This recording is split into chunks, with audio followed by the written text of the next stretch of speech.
Hi guys. Hi. Hi guys. Hello. Okay.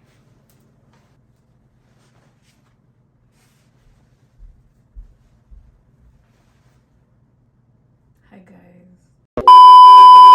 Hi guys, my name is Sheila Aji and welcome to my masterclass on things I wish I knew before I started content creation. This masterclass is in partnership with YouTube and I just want you guys to realize how much information there is on YouTube for you to succeed. I have worn so many creative hats before I landed where I am now. At some point, I was a fashion designer. I learned how to make clothes on YouTube. There was a time when I thought I wanted to sing. I used to take voice lessons on YouTube. And there's just a lot of information. I've learned how to take care of my finances on YouTube. I've learned how to cook dishes on YouTube. So the opportunities are endless. And I just want you guys to realize that, okay? Like many people in this career, strong winds blew me into content creation, like literally blew me. I just started out making funny videos and all of a sudden I'm making money from it. I can actually sustain myself from it. And a lot of my journey has just been trial and error, winging it, not knowing what I'm doing, underselling myself sometimes. So I made a little playlist that contains everything you need to know about content creation and how to turn it into a career that is sustainable for you. This playlist is also for me in some way because I haven't reached exactly where I want to be. It's just tips and tricks that I've learned along the way that have worked for me and that continue to work for me and other people that I've seen in the industry, and I think you guys should know. For me, the key parts of content creation is one, finding your niche. Then once you find your niche, you start creating content. You want a content plan that is sustainable for long term and that grows you as a content creator. Once you found that plan, you're creating content, people are noticing it. You want brands to notice you. And then once brands notice you, you want to be able to now reach out to the brands that you like because you want to work with them. So these are the 4 things that I'm going to cover and that you'll find in my playlist. Finding your niche. People make it this hard thing, but it's actually the easiest part of this whole process. Your niche is what comes naturally to you, what you do every day, what you think about every day, what your friends call you for. Maybe your friends ask you, which restaurant should I go to this weekend? That's your niche. Or your friend calls you for legal advice. That's your niche, okay? Who you are, who your friends say you are, who the closest people to you say you are. Yeah. And you need to train your mind to forget the niches that you think you should be in. Because I started out as a fashion content creator. Yeah, I dress well. I can't lie. But I wanted to show more of my personality.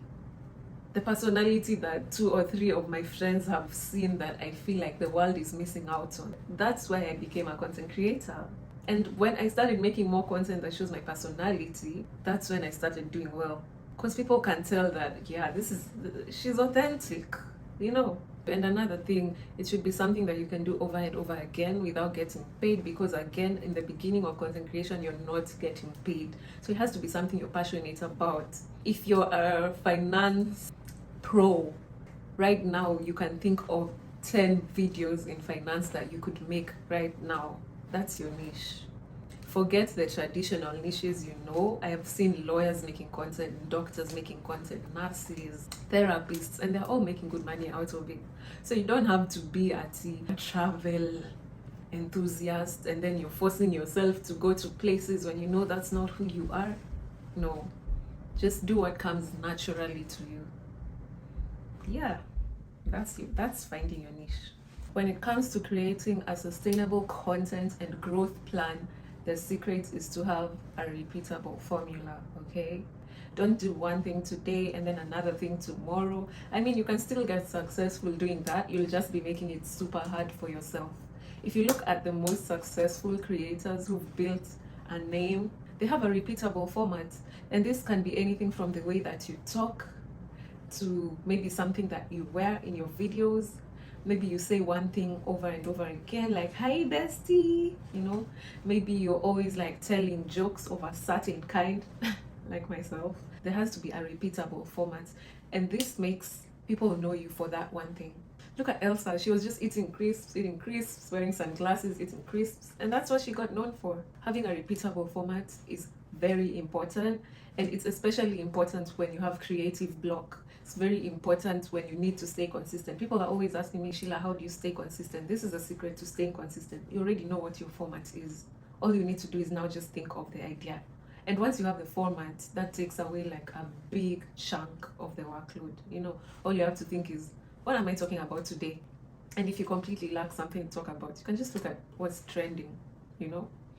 So having that format is very important. It makes you be consistent. It kills creative block.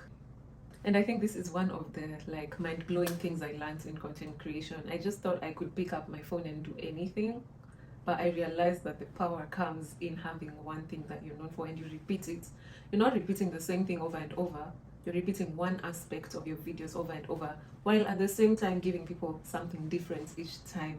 You get me? Yeah, I know you get me, because if you look at the creators I've mentioned, you will notice that that's what they do. Okay? So you found your niche. You have a content plan that is sustainable for the long term and people know you for this thing. The next logical step is, now you want to start making money, you want brands to notice you. And this is where the money comes in. This is where it gets interesting. This is where all your hard work starts to pay off. So my advice for this part would be to incorporate different brands' products into your content. So when brands are watching your content, they will know how they fit in. And that's a big problem I had, by the way, because my content is it's hard for a brand to see how they would fit in until I started incorporating products by myself. I'm making a video about a relationship failing, but I'm eating something from this restaurant and everyone in my comments is laughing but also asking, what's that you're eating? Where did you get it from? And that brand eventually reached out to me and I ended up working with them just because of that. It's also very important to go to a brand's page and see what kind of content they post on their page and just see if you could fit in there. Yeah, if a brand is known for aesthetics and you are not known for aesthetics, for example, it might be hard to sell yourself to them. You might be able to, but it might be hard. You get? Not only do you want brands to reach out to you, you also want to be able to reach out to them and secure like a job with them. First, how do you reach out to them? You can either DM them, because most of the brands that I've worked with or have reached out to me, most of them have actually DM'd me. For most of them, their social media managers are actually the ones that also do the work of picking people to work with. But not all of them, but most of them. So you can DM the brand. That has worked for me. Or you can go to their website and look for their marketing email. Under the contacts, there are usually different emails. Look for the marketing email and email that one.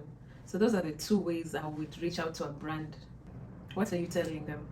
You're not just going to come and say, I love you, I want to work with you. No. Tell them who you are, what you do, boast a bit. If you have a video that's gone viral, show them, show them that you can make them go viral, Tell them what you can offer them. Either you can make user-generated content for them that they would post on their page that you don't have to post. You can provide event coverage. You can provide content incorporating their products.